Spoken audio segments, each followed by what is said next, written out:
up, my hoopers and hoopettes? And we are back with another special episode, man. We got another Texas native. I know y'all like those. I know y'all really like those. So, I love it. We're for sure going to have a good episode today.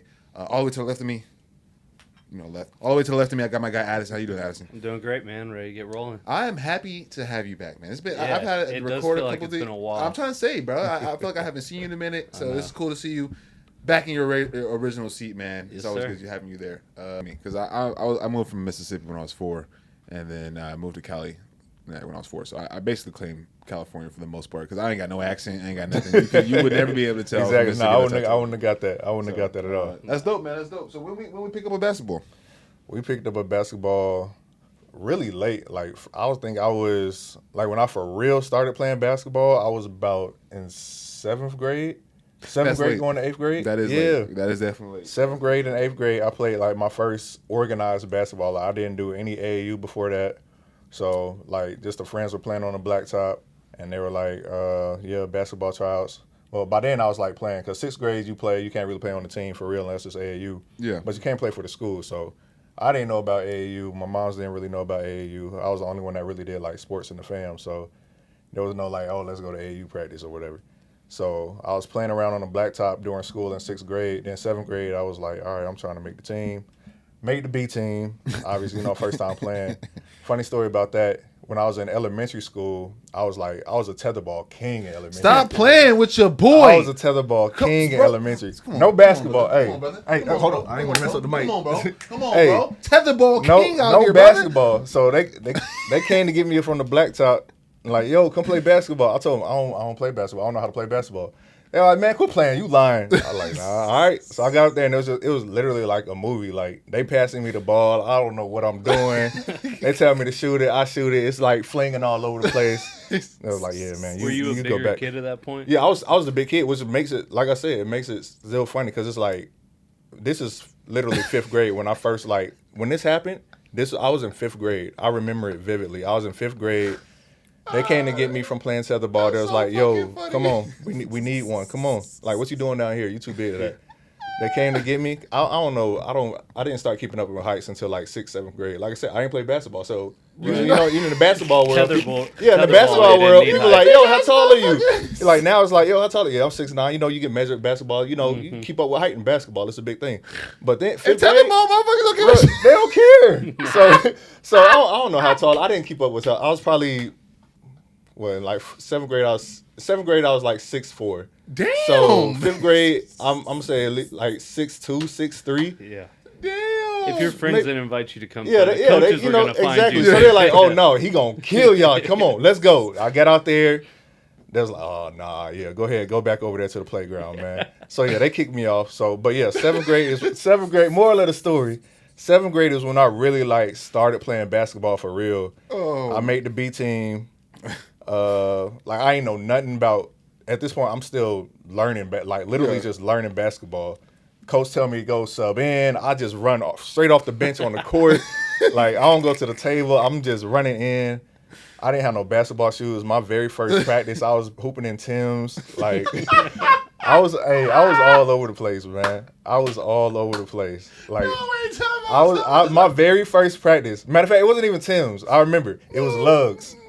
It was Lugs. My very first practice, I was hooping in Lugs, the boots.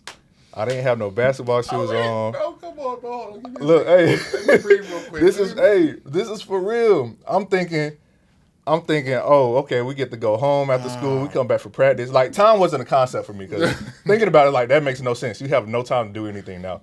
But time wasn't a concept. I'm thinking, all right, go home, come back, get my shoes, go back to practice. No, practice is literally after the bell rings. There's no going home. I have my lugs on, God, so I'm just in there already uncoordinated. I'm like 6'3", 6'4", lanky. Hey, I'm gonna make it worse for you.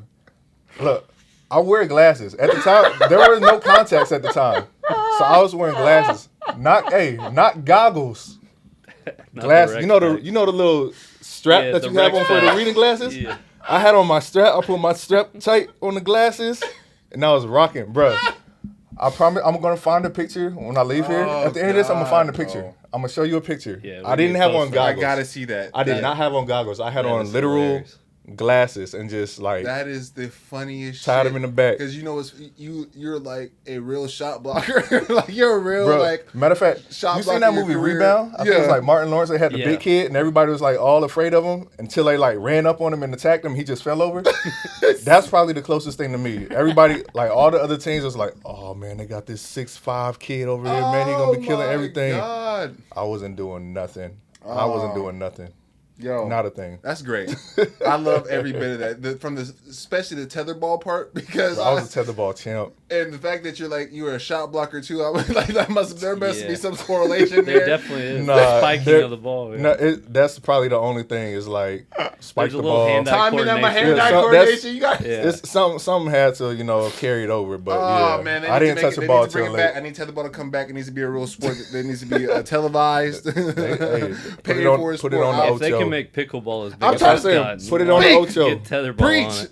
preach, bro. I'm saying it's got to make a That's why comeback. I thought we would talk about tetherball. And that's where you'll find me. So that's fire, bro. That's fire. I'm happy. This just brought back real memories, bro. Addis, I'm gonna let you take over because you're really Yeah. the clean Texas part. I don't know much about that area. So was basketball the only sport you were playing, or were you also trying football at that time? Like As seventh far- grade, you're doing. Yeah, seventh grade. That's when That's when school you like try sports to start. jump in everything. So Yeah. I did basketball, I did track, and I did football. So like I said, you're young, you're doing everything. Yeah. Football, I played receiver. Track, I did actually tight end and receiver. Like I said, once again, I knew nothing about any of this. Like I said, I didn't have a sports family. Me and like a cousin, one of my cousins in Virginia, we're the only ones that really play sports. So football to me, You're just getting once thrown again, in and trying to yeah, figure it out. I'm just on the getting fly. thrown in. I mean, I played a little flag football like years before this, probably when I was like maybe 7 or 8. Still, like none of that transferred over. Like now, at this point, I'm in football. I'm on, like I said, I'm tight end wide receiver. The football movie that I was watching recently before all of this happened was Waterboy, Bobby Boucher. So I'm like, I'm gonna go out there and be Waterboy. I'm gonna be Bobby Boucher laying everybody out. I'm playing offense. Like Yeah. none of this. So like I didn't, like I said, I had no sports history like whatsoever. And then track, I can't even remember. I think I did triple jump and high jump and long hell jump no. and track. Triple jump? Yeah, Kiss my ass. It's Oh, my terrible on my knees. knees. I was about to Yeah. say my knees. My just knees. thinking That's about that. probably why my knees are like shot now. Oh. But yeah, I did long jump, high jump, and hurdles. Got to high school, and my high school basketball coach came out there to the football field, and he was like he told me, because like I'm still carrying everything going. I played football in middle school. I'm gonna play football in high school too, and basketball obviously. He come in, watch me play, like during AAU. Then they would come to practices. That's when the letters started coming in, and I was like, okay, I might actually be able to do something with this. Gotcha. Do you know? This is a side note. His school mascot, Clean High. Mm-mm. You want to tell him? I It's love it. Very I think specific. it's awesome. A fighting kangaroo. Not just a kangaroo. It's a fighting. See, look, everybody make this, but look, run up on a kangaroo. Yeah. How many people Find will out. run up on a Find kangaroo? out. How many people will run up on a kangaroo? I'm just saying. Many. Don't justify You it. don't need to. No, it's not But look, it has to be justified. It has to be. I Because think look, it's you don't awesome. see, like you hear it and you think kangaroo, but you don't see the kangaroo. The kangaroo. Go. I want. There are no kangaroos in Texas. There's not, but There's it starts with a K. It don't Yeah, matter. it's It the starts with the alliteration, K. yeah, the Colleen Kangaroos. It starts with the K. But you look up kangaroo online, and they gonna be the buffest, That's the swollest funniest animal shit. That's like that's ever like, around. I'm But yes, crying. that was us. That was I'm us. crying. Yeah. That's, Hey, that's not as bad as New Braunfels as the unicorns. Yeah, see, Yeah, I would New have been, Braunfels high as the I unicorns. would have been so hot. It's I not would've nearly, been not hot. nearly as That's bad. not even.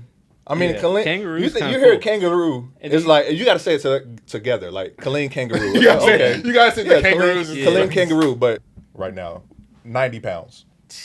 90 pounds. That's tough. So- bro. I love that. Yeah, so I love that was that. my Actually main do. reason for Baylor. That's fucking fire. Yeah, and that's really smart on your part to That's what I'm saying. look at those types of things.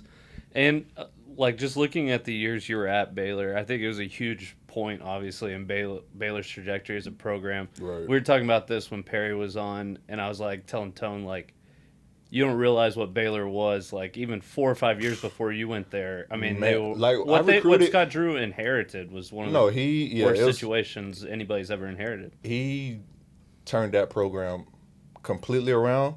I don't know about every single program in America, but I am willing to bet that he did one of the biggest turnarounds like in the history of college basketball. Yeah, I mean, like, he took over from a program that was basically dead.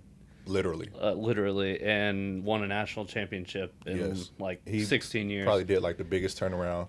And so, so, even before I committed to Baylor early. Like I said, I'm small country hometown kid, mama's boy, like church kid, didn't know none of this outside stuff. So I committed to Baylor early, in like 10th grade. I committed to Baylor.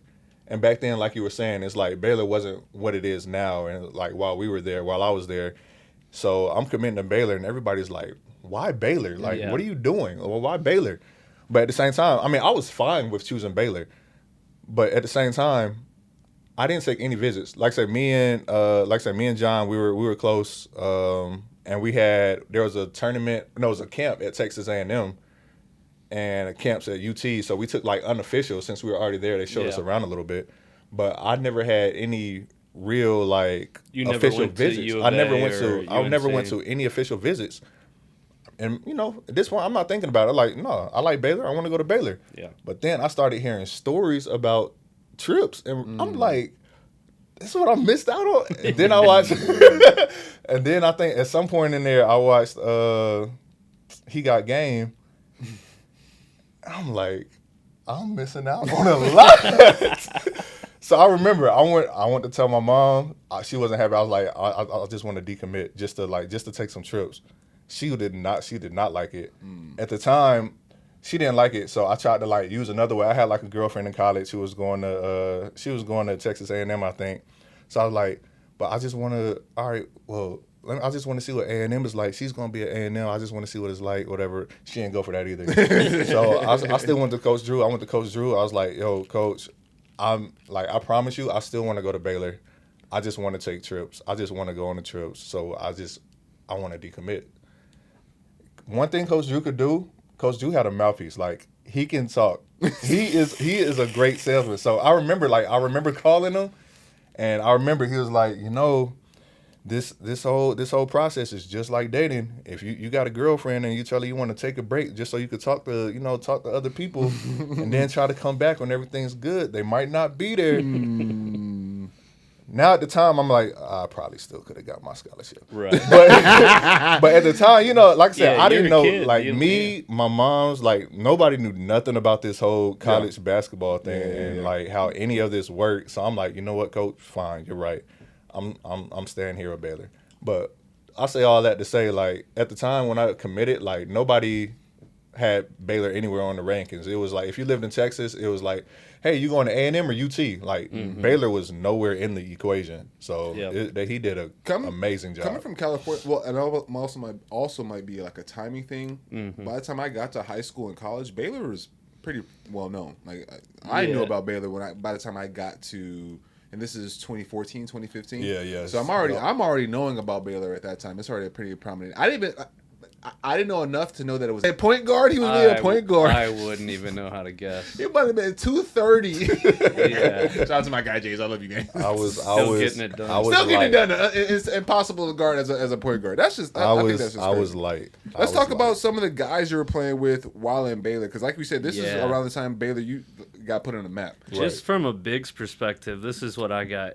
You got Quincy Acey, Lomars when you first got there, F.A. Udoh, Anthony Jones, Perry Jones, Rico Gathers, Isaiah Austin, and then Quincy Miller in there. He played a little forward. Quincy Miller, yep, and then Motley. Yes, we had like, a legit that's run. That's two legit bigs on every team at least. We had a legit run of bigs when it came to Baylor basketball in that era. I mean, what can practice be like? Like you got a lot of bodies. And he was getting dunked.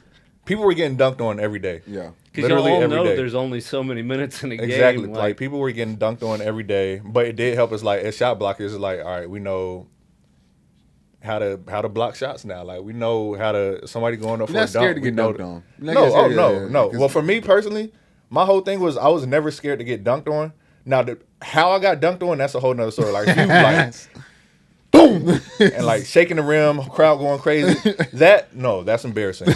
But as far as me, it's like I already know. First, I'm a shot blocker. Like, I was trying to block shots, which I did in college. Oh, yes, you did. So it's like, I know I'm going to get dunked tetherball on. skills, baby. Like, there we go, tetherball carrying over, baby. But like, I know I was going to get dunked on, so I'm like, I'm not worried about that. Like, if I get dunked on, cool. But if I go up and get this block, that's putting more money in my pocket for these scouts to see. They can see that I ain't worried about getting dunked on. If I do, next play, whatever. But I know for me, going to attempt that block was putting money in my pocket. Yeah. That's fire. Was there ever a time with how deep y'all were, and it's so different back then, but would you think about ever leaving Baylor, or was it like, man, I'm going to grind this thing out because I know if I'm earning minutes on this team, like, I would say, I'm proving myself? No. Initially, no. There was one time that I thought about leaving Baylor, and it wasn't even like to leave to go to another team, just like leaving Baylor, going home. Going through my redshirt year was that in itself is like tough because literally I just came off of my freshman year. It was like, all right, I didn't play this year. I'm going to play a little bit more next year. And then you have to have that conversation of, all right, we're going to redshirt you. So even just going through practice, and like I said, we sucked that year. So I'm like, man, I could help. In my mind, I'm thinking that, no, I could not. But in my mind, I'm thinking that, man, I could help. I could do something. I want to get out here and play. You know, you going through practice every day. You getting, like I said, we had hella bigs, like physical bigs. I'm getting beat up every day. Quincy AC down there just boom, dunking everything. And I'm going through this every day, and I'm like, bro, I just want to play. I got to do all this and not play, like not touch the court. And then we had this coach, Coach Jerome Tang. He is now the coach at K-State. As an assistant coach, I couldn't stand him. I couldn't stand him. Hated his guts. Now I love him. He's one of my favorite coaches of all time. Like, to this day, I love him. But at that time, because everybody has their role as a coach. So Coach Drew, he wasn't the yeller and like jump on you and everything. That was Coach Tang's job. So Coach Tang was like the pit bull to like get on everybody and like get on everybody's nerves, which he knew. So, and he did it well, and he knew that. So he took pride in it. So he was the coach that was like always on me. And I remember this one time just after practice, I already got a lift. We had to lift after practice, and I'm redshirting, so now I got to get in extra shots and extra workouts and everything. I can't remember what the drill was, but we had a full-on practice. Then I went to the weight room. Then I came back for another. And this is, at the time, they're still trying to put weight on me, so I'm doing crazy lifts. All this to try to bulk up, get muscle and everything. Then back on the court for a workout. I can't remember what drill we were doing, but I snapped. Like, I promise you, I tried to swing on him, but when remember, this is after practice, after weight room, I tried to swing, and I could not, like, I had a cramp right here. Like, I could not move my arm. I wanted to swing so bad, but I caught, bro, all this right here just locked up. And I think we were shooting shots or shooting free throws. I remember because it kept happening, and that's why I kept missing. That's why the main reason I was getting frustrated, because it kept locking up, and I was like, get it out. I kept catching the cramp, kept locking up. Then he said something. I wanted to swing so bad, but my arm was just stuck like this. I remember I went home. I called my mom. I said, "Mom, I'm coming home." No, I said I'm done. So, you finished practice? I said, "No, I am done here. Like, I'm coming home. I am coming home. I'm coming home tonight." Like I said, I'm 40 minutes away. Like, I could have made the trip and been home in 40 minutes. I've had that conversation with my mom a couple times for sure. I said, "Mom, I'm coming home." I was big enough, okay? You know what I'm saying? Definitely, I didn't have no problems with my weight. My problem was my lack of academic success. That was the reason why I had to sit out for a year or stuff like that. That is for certain. That's frustrating. I want to know some more about Pierre. That was one of my favorite guys, bro. Yeah. Happy Jack. Oh my gosh, Happy bro. Jack. I know you got some stories of my guy. No, he was. This is the first of all, certified bucket. Certified, without a doubt. Certified bucket. Just no doubt about it. Need a bucket. Go give it to him. No, don't even draw up a play. Just get a ball to Pierre. Get him in space. Certified bucket. This was like the first time I've ever seen anybody that just didn't work out. Like he didn't work. Like everybody does individuals, and he like, all right, Corey, this is your individual time and whatever. Obviously, he had to do it like a workout with the coaches, but it was like he pretty much just did shots because it was natural. It was literally a natural bucket. Yeah. Because he even told us one time, like, he was like, bro, like, are you gonna do workout or whatever? He doesn't do it. He just likes to shoot for his workouts. Like everything else is just like the feel of the game. Yeah. And I'm like, that's literally all it was. And he got out there and got buckets. Like if he would have been 6'5", it would have been ugly. No. He would have been the number one pick. No. He would have been the number one absolutely pick. And he already had the crazy bounce. Mm-hmm. Oh yeah, crazy bounce already. If he would have been 6'5", he would have been the number one pick. But no, he was a bucket. Is he still hooping right now? I think he is. Man, bro, like I know he went over to China and he was cooking, extremely cooking, and he's also just a cultural phenomenon. Also, he's just actually a really cool ass, like aesthetically. Like when I was in high school, you wanted to be like Poppy God. He was the first like sneaker king. Yes, bro. Yeah, bruh. I'm like, bro, you in college? Yes, bro. All these shoes, like literally a different shoe. Like he was the PJ Tucker of college. Like, I remember he used to play in some every I'm like, yo, excuse I'm like, me? bro, like I go to his room and it's like shoes stacked or like. I remember one time he was late to like for a game, and you know this at the time he started and everything. Well, he wasn't late for the game, but he was like late for the team meeting or something like that. Because he was like getting some shoes or like somebody was dropping shoes off. Like he was at the arena. Somebody was dropping some like shoes off for him for his like game shoes or whatever. And then at the time it was like, you late for it. We're not starting you. And you know, you one of the main guys on the team. All right, jump ball, you're not starting. Oh, what we have, 20 minutes in college? Oh, it's 19:53 on the clock. All right, get in. Like, bro, what? Like, all right, we know he's like, come on, man. Well, it's like the day we got to win a basketball game. He must have been joking. Like, I know everybody must have been laughing. Like, come on, we know we know he's gonna play, man. Come on, like we need him. Like this, I think this was like during, cause you know early on we play like whoever like small teams. Okay, we know we about to get this win, but I think we were playing like a real game. So like, come on, we know he's playing. We know he's playing. That's actually, but no, certified bucket for sure. No, without a doubt. I'm gonna get you on this motherfucking show. There's a couple guys that I know I'm gonna get on this fucking show. Certified bucket. If you're a certified bucket in your career, for sure, gotta get you on here. All right, let's transition a little bit more into your professional career. When did we figure out that we were actually good enough to get in the league, and that was our next destination? I would say, actually, probably the year after my red shirt. Nice. Which I didn't know at the time, but apparently I was on draft boards, and I did not even know. Like I say, I don't know what where my stock was. Your junior year, you was on draft boards. Yeah, my on the court I was a sophomore. Yeah, because this is after my red shirt. Okay, yeah. It was so the 11-12 season. Yeah, so I was, because this is at the time. Like I say, I'm still I cracked 200 at this time. I'm over 200 pounds. I'm probably like 205. But at this time, I'm still getting like limited minutes because this time we have, Perry had left. No, Perry was still there. Perry was still there. Yeah, Perry was there. Quincy AC was there. Q Miller was there. I feel like we had another big. Oh, Bobo was there. I think Bobo was there at this time. I'm pulling it up. But either way, we had hella big. So I still wasn't playing a lot. But when I was like hella effective. Like, getting there, blocking shots, running the floor, tip dunks, some drop-offs here and there, catching bodies still, but hella effective. I was still there. But at the time, like, I didn't know, like, I was on draft boards. So then that next year is when I was really like, okay, I did this past year. Now, this is when Perry was gone, AC was gone. This was like, okay, this is my team.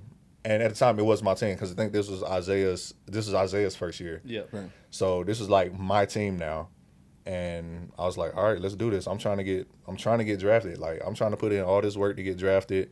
But yeah, that's my redshirt junior year is when I was like, I can do this. I can be a pro. I can not just be a pro. I can play in the league, and I'm going to play in the league. And that's when your numbers really took a jump too. Yeah, you went to 13 and 8 a game and almost 2 blocks a game that year. Yeah. You're number 4 in Baylor in blocks. Did you know that? I did not know that. You're number 4 in Baylor in blocks. Did you know that? I know Epe was like number 1 for a season. Like just for a season, he was like the number 1. Like I remember that. I saw from my my research that you was number 4. Ooh, I did not know that. But yeah, that was matter of fact. Brian Skinner. Oh, okay, yeah, there we go. That makes sense. 94, 95. That makes sense. Yeah, there's a big, huge poster of him in the practice facility. Yeah, and then it's Quincy, then Isaiah, then you. I wonder if he knew. I bet I know you knew that. FA's 7, Okay. Motley 8. So 7th for 1 year, but he played there for 1 year. Yeah. That is amazing to me. Like, damn. like he played there 1 year. Yeah, like he has a the number single 1. season. Yeah, single season. Yeah. Who is like, this again? Epe Udo. He went like at the time. I know Epe Udo. He played played for in the Houston, right? He played for Houston. Or No, something? He played for the Golden Jazz. State, Utah, Milwaukee. Okay. And LA. He played for the Clippers too. Okay. But this was like my first personal experience of knowing somebody that was like going to the league and like how you're supposed to carry yourself, and like he was also a bucket and like footwork crazy, blocking every shot. But I remember one time it was like I think we were playing South Carolina on New Year's Day. We were in South Carolina playing them on New Year's Day, and he was my roommate when we were out there. So 12 o'clock hit, and everybody's like blowing his phone up. I mean, we weren't supposed to have phones, but at this time, who cares? Now they know. I'm sure they knew back then. But, you know, they would always come by and collect phones, like knock on the door. All right, give me your phone. I'm like, bro, what? So now I'm sitting here with no phone, and his phone going off the hook. Everybody, you know, is just saying, Happy New Year, Happy New Year. But I remember him, like, answering the phone one time and was like, yeah, Happy New Year, I got it. I'll talk to you tomorrow. And, like, click. I'm like, this dude is really ready for the game. Like, the mentality he had was, like, always the first one in the gym, in there working out and everything. I was like, okay, that's what I'm going to have to do to get to the league. Yeah. So I got there at the right time with the right guys for sure. Yeah, it's crazy. He had 133 in one season. Damn. Quincy one season. Played there for all 4 and had 177. Epe was blocking 40 shots, bro. 43 in 3 extra He was years. blocking shots. Like, that was the first triple-double I seen with, like, block shots in college. Oh, Yeah. damn. Yeah, Nah, he had a he was triple-double with nasty. block shots. I'm like, man. Oh, damn. I didn't know that. But yeah, Yes, just he to was killing. speak to that group, I mean, 4 of the top 10 shot blockers of all time you played with that or ex- and exact- yourself. that But, ex- yeah, we were like I said, I got there at the right time. I got there at the right time for sure. Got That's to learn with fire. a lot of good guys. yeah. Okay, so that's transition into our NBA career. We were drafted number 60 on the board. Do you feel like if you would have left a little earlier, you would have got drafted at a better spot? I do. I think about it a lot, but it's like I'm comfortable with it now, but at the time it was like, dang, I should have left. Because my agents, we used to talk about it all the time. Like, my agents tried to get me to leave, like, after my junior year. Yeah. And I stayed again for my senior year. But I'm like, man, I really should have left. I'm not sure what my draft stock was then. Like, after I said that, I wasn't leaving. I think it was, like, still second round, but it was, like, a little higher, like, early second round or whatever. Yeah.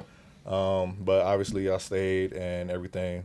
But now I'm comfortable with how everything worked out. Even like being the 60th pick, well, now it's different because it's like there's 2 ways and everything. But back then there wasn't 2 ways, so it's usually like 60th pick. All right, we sending him overseas. But I was like, no, I can play in the league. I know I can play in the league. So obviously I ended up getting my shot when I was in Brooklyn, playing there. And once that I didn't know, well, my mom actually sent me this at the time when I like played in my first game. I think she sent it to me. It was like me and Isaiah Thomas were the only 60th picks ever. Well, this, like I say, before the 2 ways. So now you have 2 ways. You can get on the 2-way and still be on the team. But at this time, before the 2 ways, it was like me and Isaiah Thomas, like the younger Isaiah Thomas. Me and Isaiah Thomas were the only 60th picks to like ever play a minute. No, you're no KYP, know your personnel, man. I know myself. I wouldn't have met my wife. So That's once I thought about it like hilarious. that, I was like, you know what? It worked out how it's supposed to. You you got a chance to not only start your career in Brooklyn, you got to play with some all-time greats For sure, and got to bump elbows with them and learn from them. KG being one of them. That's the main person I want to know because I think he's the funniest person on this goddamn planet. Bro, hands he down, is so goddamn funny. Literally, I'm not gonna, no lie, no exaggeration. He has a different story every time you talk to him. Mm-hmm. Every day. I'm on the team, so I'm seeing him every day, and it's literally a different story. Mm-hmm. And he will say the most outrageous thing and finish with, "I cannot make this up." so every time he telling the story, and he's, "I cannot make this up, man." So I'm like, bro, no way, like, no way this is happening. But it's legit a different story every single day. I'm like, bro, like, that's funny as hell. How? Like, what? Being KG, knowing KG is probably one of the, you can argue, top 10 best defensive players For sure. to ever, play in the NBA. And you being a defensive-minded person, were you able to learn anything from him? Did he rookie you a lot? Did he vet you a lot? He didn't rookie me a lot. He was probably he was my coolest vet. He was the coolest vet I had. I always heard that he would buy like his rookie suits, and he bought me a suit. I remember he bought me like 2 or 3 suits and got me some shirts and everything with it. It was cool. I didn't have to do nothing crazy for like my rookie duties or whatever. I just had to have a meal for him. The meal after the game, I had to have it on the bus for him. Yeah. I remember one time I didn't have it, and bruh, I felt so like ashamed of myself. Because it was like, all right, in the league, it's like you'll have a meal like right after the game. There'll be a meal in the locker room for everybody to eat. Then you get a meal on the plane. So I saw him eating. Like, I saw him eating when he was in. A matter of fact, and we were in Detroit, so I had some people in Detroit that I wanted to connect with before we left the arena. They were in the arena. I was like, okay, cool. So I saw him eating. I'm like, okay, cool. He already got his food. So at this time, I'm like, all right, he good. I'm going to talk to my people and everything. He took the first bus, so I took the second bus. So he already on the plane. I get up to the plane. He like, well, shit, we can say it on here. He called me cocaine because I like everybody called me cold, and then like I jumped like my bounce was crazy back then. Like my bounce was crazy. He was like, so you be so high. So my nickname was cocaine. So he like, cocaine. He like, you left me hanging, bro. I ain't got no food. I'm here starving, man. So he exaggerated the whole thing. Like he like, man, I'm looking to eat. Get on the bus. Ain't no food in my seat. So now I'm here starving till I get. I'm like, dog, like, bro. I felt so bad. I'm like, dang, my bad, ticket. I'm fucking crying, bro. I never missed another meal. I never missed another meal that year. Yeah, I would be. That was like my first experience of like the Team Jordan players, and like, dang, those don't come out for like 2 months, and you walking around in them. But now we see how it goes. But yeah, that was my stories of like Joe and Ticket. So what's our actual experience while we're playing in the NBA? Do you feel like, because I know eventually we do head overseas, and I do want to touch on it. We've been kind of talking for a while, but I know eventually we do head overseas. At what point do we like make that decision? Are you like, you're not happy with the opportunities you're given? Do you think, are you ready just to make more money? Like what goes? No, it was so at some point during like the early career, was probably started in college. Like my knees started to get bad, but I didn't know what it was.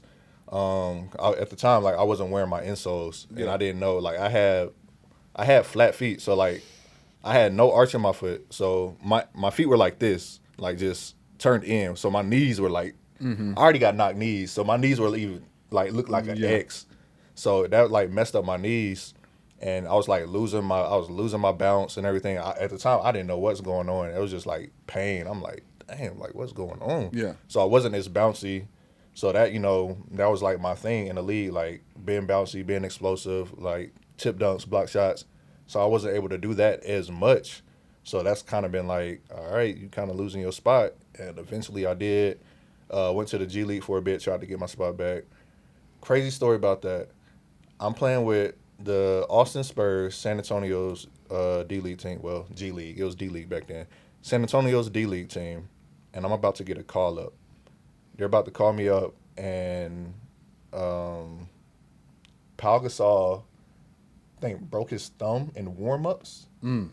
So I was like a stretch big. I was stretching the floor at the time, shooting threes, playing inside and out. But at the time, they're like, so Pau Gasol went down. So they're like, all right, they in the middle of like about to call me up to like go play with the Spurs. He breaks his finger or breaks his thumb in warm-ups. They're like, we need to bring in a legit big. I'm sorry. I'm like, yo, damn. What? I'm like, man, that is crazy. And to make it worse, it's like I don't remember the dude's name, Joel but he didn't even play for real. I'm like, bro, I could have did this. That'd be the one, right? I could have went and did this. Y'all weren't even using him. I can't remember. It was Joel something, but I'm like, bro. So after that, I was like, all right, I'm done trying to like get back in the league. I'm trying to go back and make some more money. So that's when I went to my first overleague experience. I went to play in the Philippines for the summer, and I really loved it. That was my first, like, I loved it. Like, they spoke English. It was like, you know, kind of, they had like American stores and everything, westernized and everything, and they loved basketball. So I loved it over there. Weather was cool. That was my first experience of earthquake, though. No, those aren't fun in your first time. First time, because they put you in a penthouse. So I'm like, I'm up like 50 floors up or whatever, and I feel shaking. I'm like, yo, there's no way this is happening right now. So I'm by myself in my own spot, and I'm by myself, like panicking. I look down on the street, and people just walking like nothing's happening. So I'm like, shit. Bro, didn't they not feel this? When it's the first one, that's a serious one. I'm like, yo, like, did y'all not feel this? So I'm like, all right, if they not tripping, then I went down to the lobby, though. I did not stay upstairs. I went down to the lobby for a little bit after that and was like, yo, if something pop off, I'm not going to be like 50 floors up. I'm getting out of here. But I went down to the lobby. Everybody was cool. So I was like, shoot, I guess this happened all the time. And then, like, the next couple of weeks, it happened again, like, during the game. And everybody's just like, all right, yes. It happens all the time. Hang out for a second, chill. Everybody went to the bench, and we kept on with the game. I was like, they really just keep going over here. That's funny as hell. But yeah, so that was the Philippines, and then my first EuroLeague experience, I played. I did EuroLeague in Italy, which great city, Milan. I was in Milan. I am always jealous of the Italian motherfuckers. You motherfuckers that get the chance to play in that league or in that country, should I say? But you also won the cup there, right? If I'm not mistaken. Yeah, so you had. Not only are you there, you're winning, so you're having a great fucking experience. I know you are. We are. We're having a great experience, bro. The only thing with me, it was like I didn't realize how big of a team. Like, I didn't know much about the Europe experience at all, and then even being EuroLeague, like everybody already knows you, and you're basically like NBA players over there, like all-stars, rock stars over there. For sure. And then with like how they have like the different levels and everything, it's like you're on the top level playing EuroLeague, and like you're a rock star. Yeah. Like, and that didn't register to me though. So I'm like, okay. I'm glad. And their fans are fans. No, they are fanatics. Like, no. For sure. If you are a hooper, you have to experience a EuroLeague game. Yes. Like, the atmosphere is insane. Like, I could be right here on the court, this close to y'all, and I wouldn't hear a word y'all are saying. Fireworks going off from beginning to end, though. Beginning to end. It's going to hold like they are fans, and I loved it.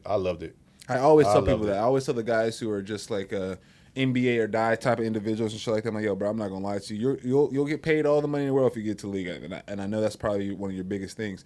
But you will never, unless you become the guy of your team in the NBA or something like that, you will never be more beloved and supported for being the seventh man than you will being in Europe, brother. They loved you, especially if you were American over there. Yeah. Just like already, all right, if you're the American, that means you're one of the better players on the team, and they know that. So there's like, yo, we love you. Like, you don't have to be. What do you need? Guy, bro, here. You don't. Yes, you do not. You do not. Now, I will say this. I didn't rock with the coach over there.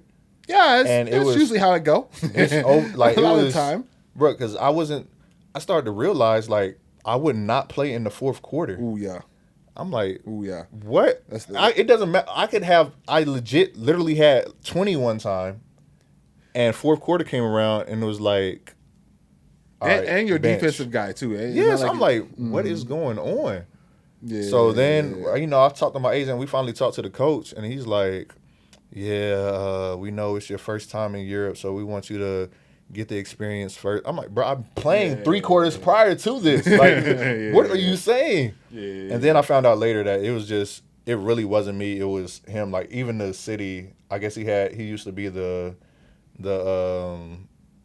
national team coach or whatever, and I guess he didn't do well, and the city hated it. They had like spray paint all over the town because it was in Italian. I didn't know what it said. Yeah. But like the players would tell me like, "Yo, that's about coach." They're talking about like him and everything. I'm like, "Shit." But yeah, so I didn't rock with him, but the city made up for that. Yeah. Being in Milan was like. I'm lovely. jealous. I know. I'm not afraid to admit that. I'm extremely jealous of most of my guys who got a chance to play in Italy. Because for one, I got to play in France. The cuisine, the food alone makes Food was fantastic. I know it was, brother. Food was fantastic. I know it was, brother. And shout out to my guys in France because y'all do be tapping in every now. It's not that I hate y'all food. It's not that I hate it. I just would rather eat anything else. No, French food is fresh. It's clean. It has no flavor. They have like 4 seasonings in their season out. Yeah, that wasn't, like, that's that wasn't it, the case. bro. The food was I'd be so A1. jealous, Food man. was A1. That's fucking fire. When did you? Because I was looking up your career. When did you play with Luis Wait, Luis. Scola? No, I didn't play. You didn't play with Luis? No, I think he got there after me because he was in Milan, right? Yeah. Yeah, no, he might have been. I think he might have been a year after me. Okay. Yeah, he might have been a year after me. I was looking into it. I was like, damn, that's fire. Luis is one of my favorite, like, a year after me. non-big name European players. You know what I'm saying? Like, he's big probably where he's from, but you have to really be a basketball fan to know who Luis Scola is. No, I loved him. Like, when I first started actually figuring out what basketball was and like watching the league, he was like one of my players. He's one of the best bigs probably in European history, honestly, in terms of just like accolades and achievements. He took some of his teams very far in the Olympics and fucking Euro Cup play and shit like that. So when I saw that, I was like, damn, I gotta ask you about that. I think he was there after me. Okay, that's fire. That's fire. So when do we start winding down? Or we're going to start transitioning into what you're doing now, which is all a part of being a tough bucket. I think the greatest thing you can do with the game of basketball is make money off of it and inspire other motherfuckers. So if you are able to play the game and then also after that still figure out how you can be around the game, make money, support your family, support yourself, of course. Exactly. I think that's fire, and you are currently doing that shit. And I think that's dope. But let's transition into our thought process towards the end of our career, because I personally believe retiring is probably one of the hardest things any athlete can do. It's like your second death. It's like an athlete dies to death. I'm going to put it on a fucking shirt one day. Like it's a fucking fact. It sounds crazy, man. It sounds crazy, but it's true because it's like, especially when you've been playing like literally your whole life, and your life has been nothing but basketball. All right, this is where I'm about to be the next season. All right, workouts, practice, recovery, waking up, doing all that for however many years, 30-something years. Yeah. Then it's like, dang, what do I do now? Yeah. And I was like, thought about it. It's like, it's different levels of the retirement. It's like, you got us playing lower levels and retiring. It's like, all right, now maybe you might have to get like a corporate job or like a 9-to-5. It's like, he got to figure that out. And it's like, got to be a quick change. Then it's like the middle level is like, he played like where I was. It was like, I played a little bit. I was like a little higher levels. I stored some money away. I have time to actually think about what I want to do, but I still don't know what I want to do. Like, I have no idea. And I was blessed to be able to like find that time of like, let me try this out. Because in my head, I didn't want to be a coach. Yeah. I did not want to be a coach. And there was nothing against it. It was just like, I didn't think, like right now, I'm doing player development. So that's cool. But in my head, it was like, I didn't even think about player development. It was just like, X's and O's. Like, I don't want to do any kind of X's and O's. Like, where I'm at right now is like where I want to be. Yeah. So, but in my head, it was like X's and O's. Nah, I'm not trying to be a coach, so I don't know what I'm doing. But then it's like that last level of, even if you're somebody that made the most money in the league, like once you retire, You still have to you've figure still that been playing basketball all of Yeah. your life. And like, that is now not there. You got to find something to fill that void of like finding a hobby. And because if you don't, you're going to go insane. Yeah. Like, you have to find No that one- hobby. No one wants to It's give rich people like any type of slack or anything like that because you made so much money. No, in they your career, don't like, go understand. That's bro, fine. Like, people, that's your entire life, bro. people are Like, people. Yes, okay, fine. Yes, I made money. That's what they were doing their entire life. Like, imagine doing something that you love to do, even if you're not getting paid for it. Like, if you got a regular 9 to 5 and you go and like, you just like have something that you love to do on the weekends, like when you're not at work, and you can't do that anymore. It's like, what do I do now? Like, that's not like, oh, this is getting, like, it immediately gets taken away, and it's like, I don't know what to do now. Like, yeah, everybody's, oh, you got money, you'll be fine. Like, that is a big, like, as an athlete, that is a big part of us, which is like, if we have the money, then that means that we were successful at what we did. That's which is exactly. like, we put the time in, and we've missed out on hella things because we were putting the time in and putting in the work to be that successful. So now all that is gone. It's like, this is what I used to do 24/7, and now that's gone. And most athletes, and nope, I know I didn't.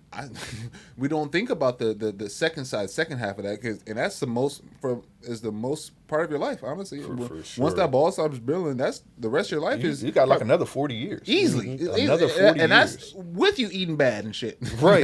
You know what I'm saying? And that's with you probably with a bad health.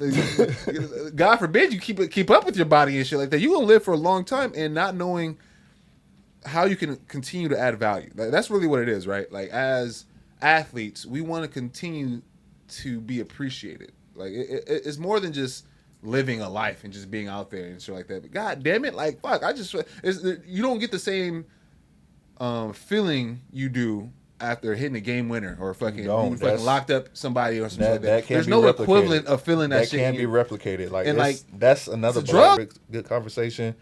And not being an asshole, man. Yeah, not an asshole. Don't be an asshole. We'll talk about this with Mike too. too. Far, bro. It takes you far. Far as hell. Them connections that you build, just keep them in your back pocket for sure. How we feeling about next year, big dog? We feeling good, man. I ain't gonna lie to you. I know it. I'm actually not good. on the team of this is not going to be a good year for the Mavs. I get we don't have Kyrie. All that good stuff. I'm actually really hype about Coop. I'm really hype about D'Lo coming through to contribute a little bit, because with this team, D'Lo doesn't have to fault to about being that bad of a defensive player. You know what I'm saying? Respectfully, of course. Shout out to D'Lo. I fuck with you heavy. But with this team, he gets to shine as an offensive player more so. And I feel like this is going to be a very solid year for. Yeah, we got a lot of pieces. I mean, obviously everybody, unless they plan on like having a tanking year or whatever, but. Obviously, everybody feels the same at the beginning of the season, but we legit feel that we gonna do something. How we feeling about Coop? You got a chance to work with him yet? You got a chance to work? I haven't worked with him as far as like being the actual one to put him through the workout. I've been on the court with him a little bit. Like I'll get there, just to give a body on him if he needs somebody to go against. But I haven't like really been on the court with him like that. Yeah. Okay. I'm excited. I'm extremely excited to see Coop play and everybody else play. This is gonna be a good year for Mavs. But we're gonna go ahead and start shutting down because we've been here for a little while. We've been here for a little while now. Oh, yeah. I appreciate you pulling up on me, Corey, bro. Hey man, thanks for having me, man. Definitely special. It was cool. I enjoyed it. Appreciate y'all. I'm gonna drop his Instagram. You got anything else going on you want everybody to know about? No, man. Follow me. Follow the family. Great family. I'm talking about great family content. Very like great, wholesome family content. I'm a coach, but also, part-time influencer husband. Mm-hmm. But yeah, I love the life, man. Yeah. I get to be a coach, be around basketball, then I get to go home to the wife and kids. I love it. Fire, bro. We're definitely gonna tag him and everything. Go give him a shout out. Addison, you got anything to talk about? No, I'll tell you similar to what I told Perry, and I didn't get to ask the question. When Baylor did win the national championship, do you feel like yourself and the teams you were part of kind of laid that foundation? Or was there a sense of jealousy a little bit? No, it wasn't no jealousy. Okay. Honestly, it was not. I was happy, but it was like everybody was saying like, "Oh yeah, y'all built this." Like even when we went back, because me and my wife we went back, and then of course a lot of the other players too. But it was like during during the season. Some people were away still for their seasons. So, but I went back and for the parade, and it was like everybody was saying, "Yeah, you helped build this." I mean, it was nice for them to say that, but I was like, I didn't feel like. I mean, these guys won this championship. I mean, I guess in a way it was like, yeah, we kind of built the program. It was like, yeah, now I want to go to Baylor. Like we have guys come in for workouts, like pre-draft, and was like, yeah, man, I used to watch you at Baylor. Like, man, I love watching. I'm like, oh, it's been that long. Yeah, facts. But so I guess in that sense of like, yeah, you went, these guys were at Baylor and they made Baylor look so cool. We want to go to Baylor too. I guess in that sense, yeah. But other than that, it was just like these guys did this on their own. So yeah, but it was cool though. I just think that y'all's that. From like 2008 to really like 13, 14, those teams, the influx of talent that was in those gyms, it was night and day than the 5 years before that, and then it was carried on after that. For so sure. As a Baylor fan, man, it was a pleasure talking to you, and I really do think y'all at least did a little bit something to get that national championship banner hung up there forever. Oh, last thing before we got here, if you could put a number on it, how many buckets do you think I've given you in our times of playing? It has to be 4 is crazy. 4 is actually crazy. I actually have a couple highlights of us playing together before I actually knew who you were, and then we were playing really well together. A couple pick and pops and pick and rolls and stuff like that. So you know what I'm saying. But with that being said, it's way more than fucking 4. Way more than goddamn. I can't remember. 4. Hey, unless you got the tape. You know I got the tape. Unless you got the tape. Corey, you know I got the tape. Unless it's coming out. That was the wrong thing to say. Tone's gonna just like the Emmanuel tape. I'm talking about I remember that. It's gonna be out quick too. It's gonna be out real quick. Man, you guys know the joke. Like, comment, subscribe. We need them. We're on the road to being paid by the internet. I need it. I'm tired of working regular jobs. I want to be paid by the internet like everybody else. So make sure you like, comment, subscribe. It's your boy. Oh wait, hold on. I got a new tagline I want to start telling you guys. Everything you want is on the